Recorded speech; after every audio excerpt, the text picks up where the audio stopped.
Hi, it's Quinby, and in this week's video, I'll dive into the EIGER Sanction by Trevanian.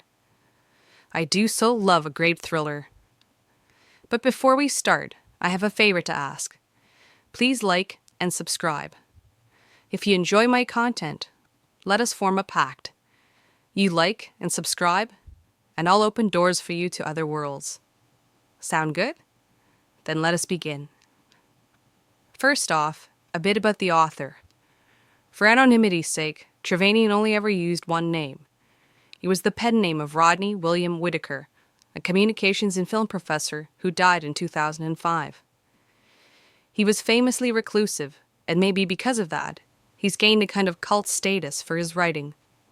He wrote in many different genres, but what we'll be exploring in this video is his work in the world of the thriller. Jonathan Hemlock is a very unusual assassin. He lives in a renovated Gothic church on Long Island and has a taste for very expensive paintings. Black market paintings.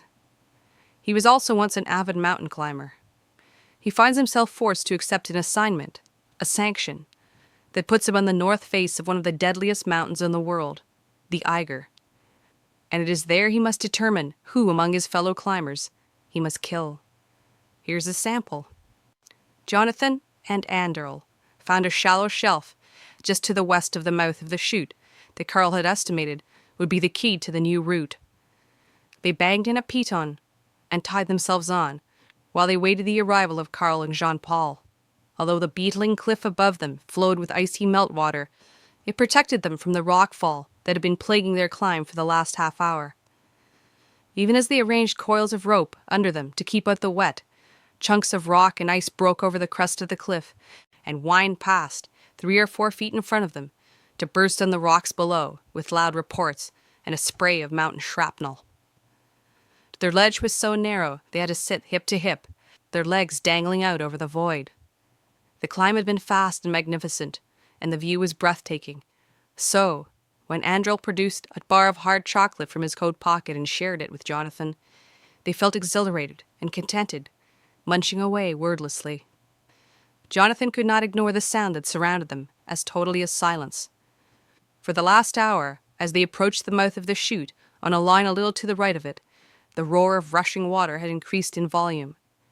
He imagined, although he could not see from his perch, that the chute was a cataract of meltwater.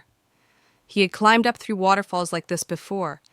The ice hose over the normal route was no mean example, but his experience had not decreased his respect for the objective danger.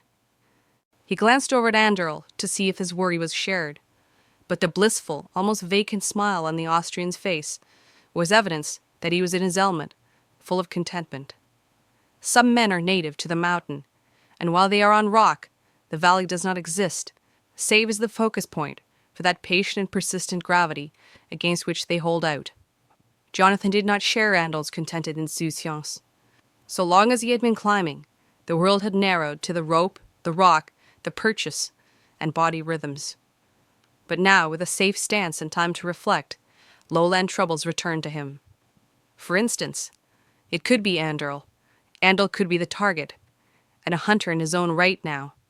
At least half a dozen times in the past 3 hours, Anderl had only to cut the rope and give a slight tug, and Jonathan would no longer be a threat. The fact he had not done so in no way excluded him as a possibility. They were too close to the base. There would be evidence, and a cut rope looks very different from a frayed rope. And 2, they were probably being watched at every moment. From far down there, from the toy terrace of the miniature hotel, there were probably half a score of eyes empowered by convex glass to observe them. Jonathan decided he could rest easy. If it happened, it would be higher up where the distance made them little dots, barely distinguishable to the most powerful glass. Perhaps when cloud and mist descended to conceal them altogether. Up where the body and the severed rope would not be found for months, even years. I love Trevanian's style. From his exquisite prose to his biting satire, he creates a unique and totally immersive reading experience. And the nail-biting suspense is off the charts. You really feel like you're there on the mountain with the climbers, where every bad decision and every personality flaw is magnified 1,000-fold, especially when it all goes to hell. The mountain itself becomes a character, as mercurial and indifferent as death personified. Think about it. There's nowhere to run, nowhere to hide on the Eiger.